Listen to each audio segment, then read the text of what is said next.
नमस्कार दोस्तों, डेट है आज की 25 नवंबर 2021 और स्वागत है आपका एटोरियल डिस्कशन में।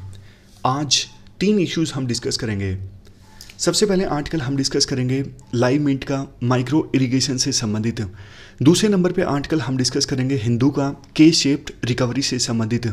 और तीसरे नंबर पे इंडियन एक्सप्रेस का आर्टिकल हम डिस्कस करेंगे किसान जो अब एमएसपी को लीगलाइज करने की मांग कर रही हैं, एमएसपी सिस्टम में क्या खामियां हैं, क्या होना चाहिए, वो इंडियन एक्सप्रेस का आर्टिकल है। चौथा आर्टिकल हिंदू का यही यूनिफाइड रेगुलेटरी फ्रेमवर्क से संबंधित आज डिस्कस कर सके तो आज करेंगे, अदरवाइज कल करेंगे। क्वेश्चन आज का है discuss the importance of micro irrigation in Indian agriculture. पहला जो हमारा आर्टिकल है डिस्कशन का उस पर आधारित ये क्वेश्चन है।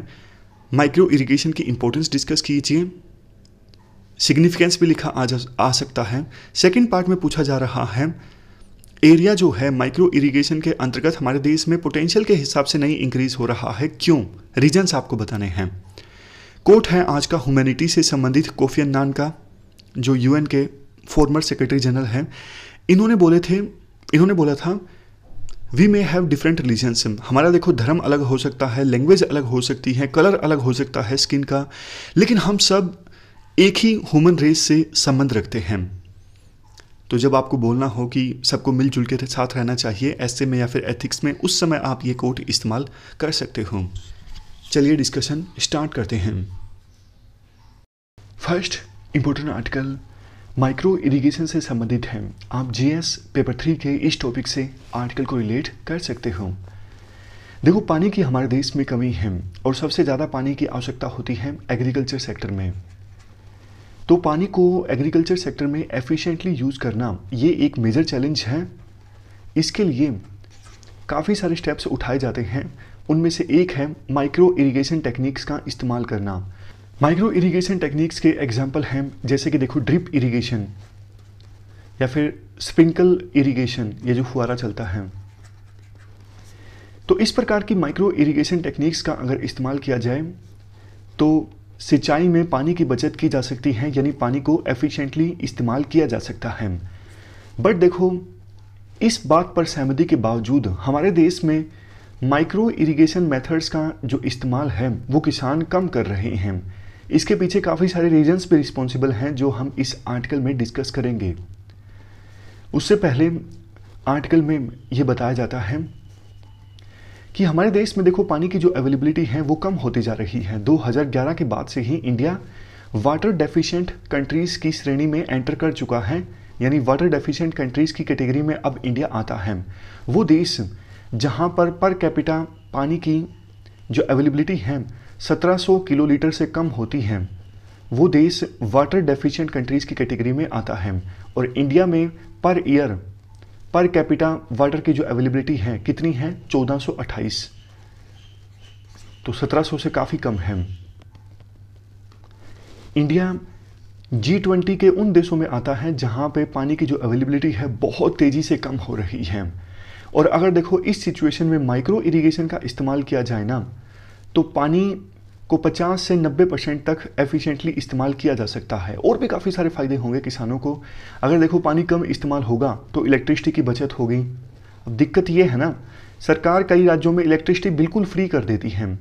इलेक्ट्रिसिटी बिल्कुल फ्री है तो पानी भी अंधाधुंध इस्तेमाल होता है। खैर, तीसरा फ़ायदा किसानों को ये होगा माइक्रो इरिगेशन टेक्निक्स के इस्तेमाल करने से फर्टिलाइज़र्स का कम इस्तेमाल होगा।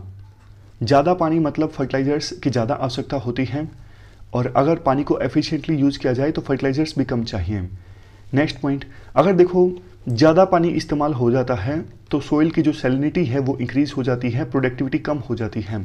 लेकिन जितना पानी सोइल को चाहिए अगर उतना पानी मिलता है, पानी का एफिशिएंटली यूज़ होता है, तो सोइल की प्रोडक्टिविटी भी इंक्रीज़ होती है और फार्मर्स का इनकम लेवल भी बढ़ता है। ये सारे फ़ायदे होते हैं अगर माइक्रो इरिगेशन मेथड्स का इस्तेमाल किया जाए सिंचाई के लिए। बट देखो, माइक्रो इरिगेशन इंडस्ट्री जो है अभी काफ़ी सारे चैलेंजेस फेस कर रही हैं। सबसे पहला चैलेंज तो यही है slower adoption pace of drip method of irrigation. Drip method of irrigation का जो एडोप्शन है किसानों के द्वारा काफ़ी ज़्यादा स्लो हो रहा है।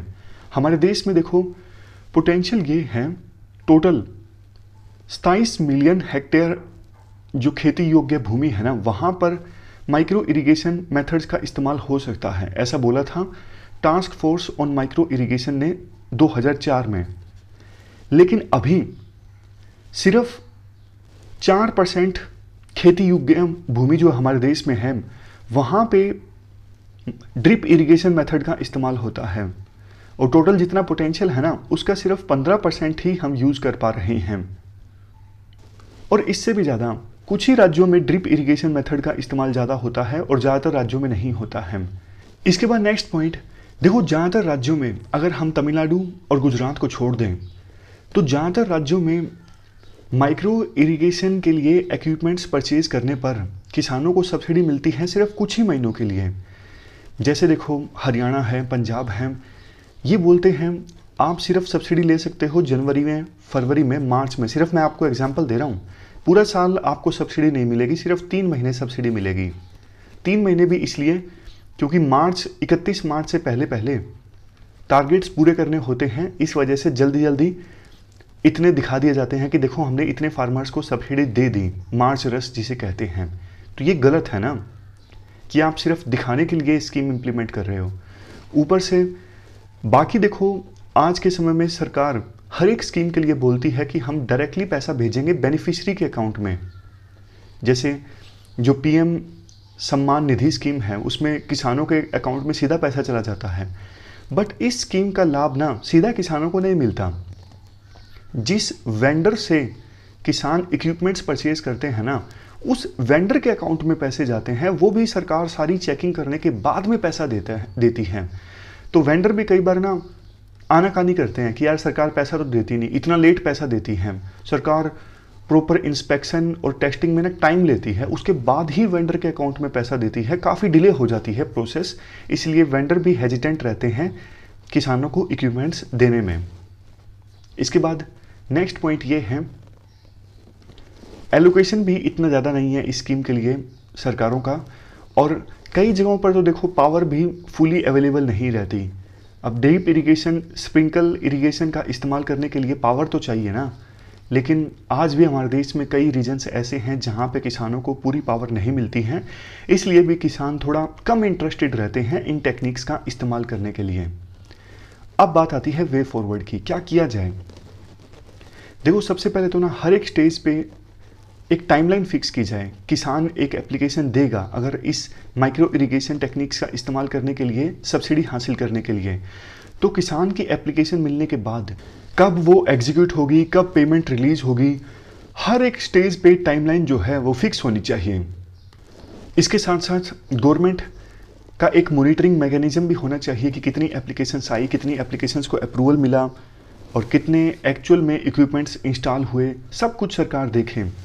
नेक्स्ट पॉइंट, इस स्कीम में भी डायरेक्टली बेनिफिशरीज के अकाउंट में पैसा ट्रांसफ़र होना चाहिए ताकि जल्दी से किसान इस स्कीम का लाभ ले सकें। और देखो ये बात गलत है कि सिर्फ कुछ ही महीनों तक ये स्कीम लागू होती है। एक साल में ज़्यादातर राज्यों में क्रॉप साइकिल के हिसाब से, जैसे रबी का सीज़न है, खरीफ का सीज़न है, क्रॉप साइकिल के हिसाब से इस स्कीम का लाभ जो है वो किसानों को मिलना चाहिए। इसके अलावा देखो माइक्रो इरिगेशन का जो स्कोप है वो इंक्रीज़ किया जा सकता है। कैसे? इस माइक्रो इरिगेशन के लिए जो इक्विपमेंट्स इस्तेमाल होते हैं ना, उनका रेट कम करके, मतलब देखो बेहतर इनोवेशन आएगी तो रेट कम किया जा सकता है। जितना ज़्यादा फार्मर ज़्यादा खरीदेंगे ना, उतनी डिमांड बढ़ेगी और उतना ही फिर ज़्यादा कंपनीज आएंगी। जहाँ डिमांड होती है वहाँ पे कंपनीज आती हैं, वहाँ पे रेट भी कम होते हैं। इसके बाद एक सजेशन राइटर ये देते हैं, कुछ जो वाटर इंटेंसिव क्रॉप्स है ना, शुगर केन, बनाना, वेजिटेबल्स, इनके लिए अलग से subsidy, special subsidy program launch किया जा सकता है। और वो एरिया जहाँ पे वाटर कम है और वो एरिया जहाँ पे पानी ज़्यादा है, उनके लिए भी अलग अलग सब्सिडी स्कीम सरकार लॉन्च कर सकती है। जहाँ की रिक्वायरमेंट है वैसी ही सब्सिडी वहाँ पर दे सरकार, ऐसा राइटर बोलना चाहते हैं।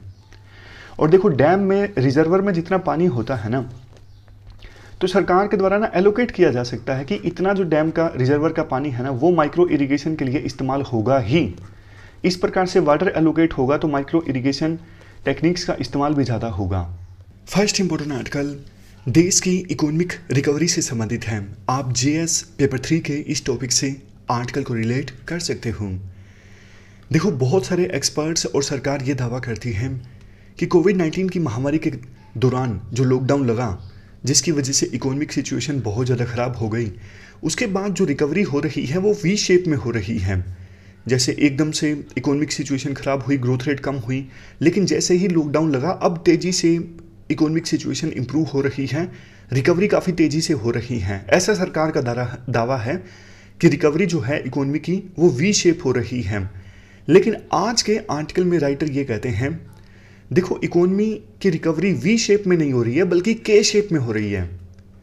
के शेप में इकोनॉमी का मतलब ये है, कुछ सेक्टर्स तो तेज़ी से रिकवर कर रही हैं, लेकिन कुछ सेक्टर्स अभी भी देश की इकोनॉमी में ऐसे हैं जो नीचे जा रहे हैं ऊपर जाने के बजाय।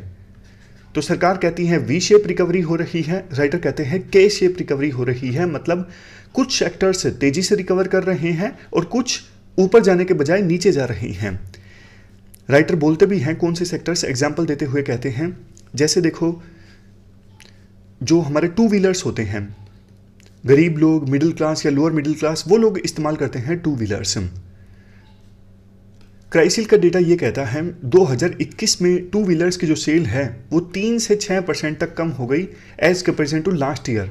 और लास्ट ईयर भी आपको पता है लॉकडाउन लगा था, तो लास्ट ईयर में ही व्हीकल्स की सेल कम हुई थी। तो लास्ट ईयर के कंपैरिजन में भी इस साल सेल 3 से 6% कम हुई। तो पिछले 7 सालों में सेकंड लोएस्ट है इस बार टू व्हीलर्स की सेल। सोचा यह गया था कि जब फेस्टिव सीजन आएगा जैसे दिवाली वगैरह तो सेल कुछ ऊपर उठेगी, लेकिन फेस्टिव सीजन में भी टू व्हीलर्स की सेल कुछ खास ऊपर नहीं उठी। सरकार की पॉलिसीज भी कहीं ना कहीं देखो कुछ हद तक कुछ सेक्टर्स में जो पिछड़ापन है उसके लिए रिस्पॉन्सिबल हैं। जैसे देखो किसी भी देश में ना डायरेक्ट टैक्स ज़्यादा लगना चाहिए, इनडायरेक्ट टैक्स कम लगना चाहिए। उसका रीज़न यही है, इनडायरेक्ट टैक्स ना का जो इम्पैक्ट है ना गरीब आदमी पर और अमीर आदमी पर सेम पड़ता है। जैसे देखो डेल का कोई सस्ता सा लैपटॉप है, 20,000 कीमत है। अब उस लैपटॉप को खरीदने पर अमीर आदमी भी उतना ही टैक्स पे करेगा, गरीब आदमी भी उतना ही टैक्स पे करेगा। और भी एग्जांपल लीजिए, जैसे सर्विस इंडस्ट्री पर टैक्स लगता है 18%, तो कोई भी पर्सन वो कोर्स परचेज करे 18% ही टैक्स देना पड़ता है सबको। तो इनडायरेक्ट टैक्स कम होना चाहिए, डायरेक्ट टैक्स ज़्यादा होना चाहिए, क्योंकि डायरेक्ट टैक्स तो आपको पता है इनकम के हिसाब से लगता है। जिसकी इनकम 5 लाख तक है उसको कोई टैक्स नहीं पे करना पड़ता, उसके बाद 20% और 10 लाख से ज़्यादा फिर 30%, इस प्रकार से टैक्स बढ़ता जाता है ऊपर ऊपर। तो डायरेक्ट टैक्स ज़्यादा होना चाहिए, लेकिन हमारे देश में सरकार इतना इनडायरेक्ट टैक्स वसूलती है।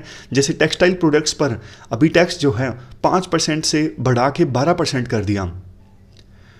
तो इससे जो गरीब लोग हैं या फिर लोअर मिडिल क्लास लोग हैं उनकी जो फाइनेंशियल स्टेबिलिटी है वो गड़बड़ा जाएगी, वो फिर नॉन एसेंशियल आइटम्स पर पैसा नहीं खर्च कर पाएंगे। सरकार ने क्या किया,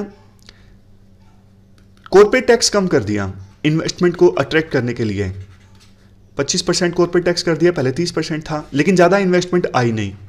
अगर इतना ही पैसा सरकार गरीब लोगों को देती, मिडिल क्लास के लोगों को देती, तो वो कम से कम मार्केट में खर्च करते ना। देखो जब ये लॉकडाउन लगा ना, कोविड-19 की महामारी आई, तो यूएसए में, यूरोपियन कंट्रीज़ में बड़े बड़े स्टिमुलस पैकेजेस लॉन्च किए गए।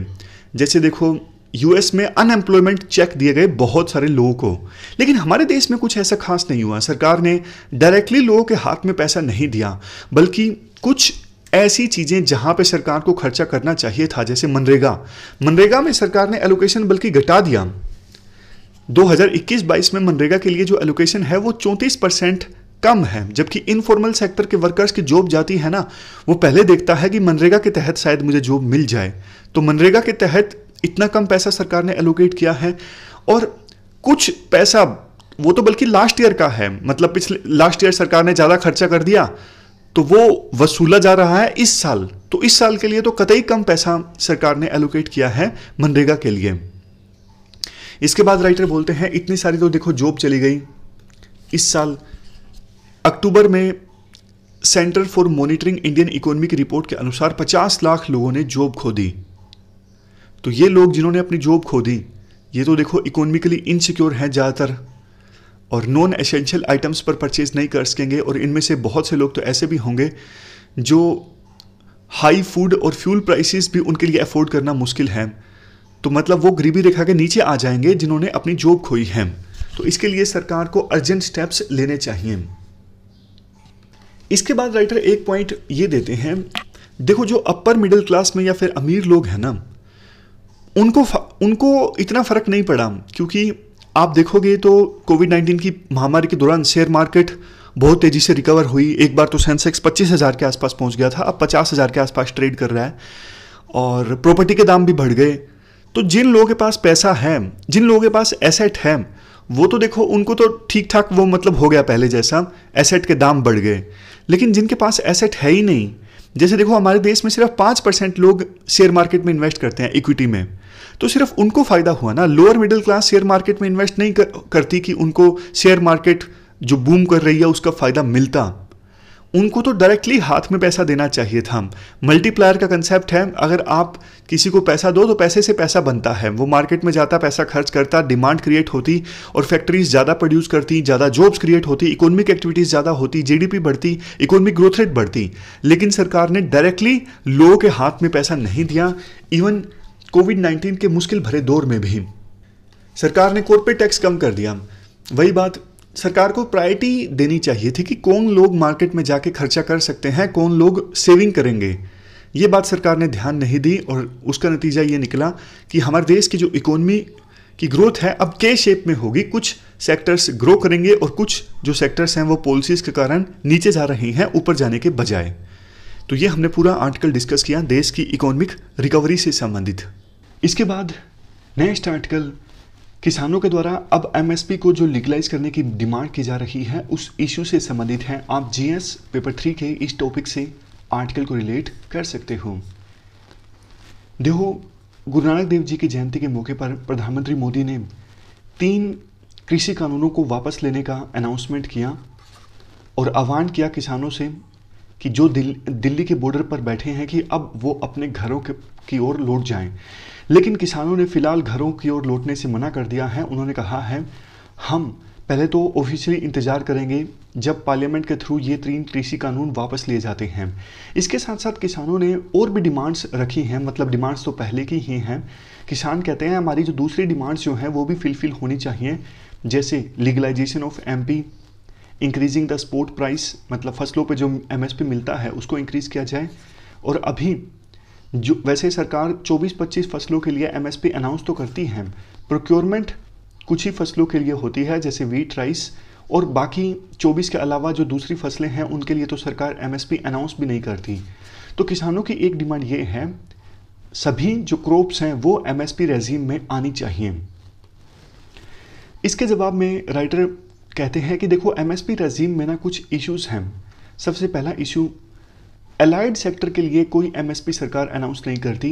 एलाइड सेक्टर जैसे देखो मछली पालन है, पशुओं को पालना है, ये भी एग्रीकल्चर एक्टिविटीज़ का पार्ट है, लेकिन इसके लिए ना तो सरकार एमएसपी अनाउंस करती है और ना ही सरकार इन एलाइड सेक्टर की फसलों को प्रोक्योर करती है। उसके बाद इनएडिक्वेट स्टोरेज सिस्टम। देखो कुछ लोग ऐसे सोचते हैं कि एमएसपी को इंक्रीज़ करके, मतलब लगातार इंक्रीज़ करके किसानों की इनकम को इंक्रीज़ किया जा सकता है, बट दिक्कत ये है ना कि सरकार एमएसपी को इंक्रीज़ करता जाएगी, किसानों से फसलें प्रोक्योर करती जाएगी, स्टोर कहाँ करके रखेगी सरकार? फूड कॉरपोरेशन ऑफ इंडिया के पास जगह ही नहीं है किसानों से फसलें प्रोक्योर करके उनको स्टोर करने की, और उतनी मतलब फूड ग्रेन्स का करेगी क्या सरकार किसानों से प्रोक्योर करके?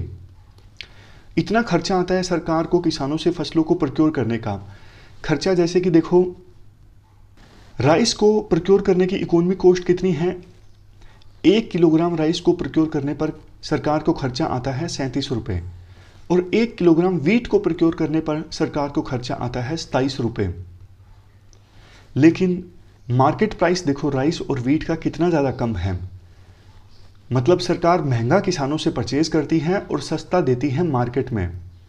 अब आपको लगता होगा सही तो है, नहीं सही नहीं है, इतना सरकार को घाटा होता है। सरकार को घाटा मतलब किसको घाटा? आप ही को तो घाटा है ना, वो भी मतलब सरकार के पास अपना पैसा थोड़ी ना है, टैक्स पेयर्स का पैसा है। जो आप लोग मोबाइल परचेज करते हो, जो भी सामान आप खरीदते हो, जैसे आपने किसी कोचिंग इंस्टीट्यूट का कोई कोर्स परचेज किया, 18% आपने जीएसटी दिया, वही पैसा है जो सरकार वहीं से लेके तो फिर सरकार सब्सिडी देती है। किसानों की बात नहीं है, किसी को भी सरकार सब्सिडी देती है, कहीं पर भी सरकार खर्चा करती है, वो सब आपका पैसा है।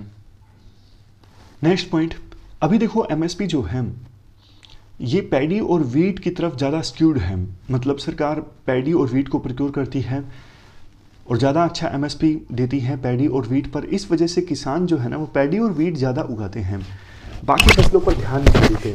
माइक गिर गया, एक सेकेंड। बाकी फसलों पर ध्यान नहीं देते, जैसे हॉर्टिकल्चर क्रॉप्स और दूसरी जो पल्सेस हैं उन पर भी अगर सरकार अच्छा एमएसपी दे तो उनको किसान ज़्यादा उगाएंगे। और पल्सेस वगैरह तो कितनी महंगी हैं, एडिबल ऑयल अभी बहुत महंगा है, तो ऐसी ऐसी अगर चीज़ों को किसान ज़्यादा उगाएंगे तो इन्हें हमें दूसरे देशों से इंपोर्ट नहीं करना पड़ेगा।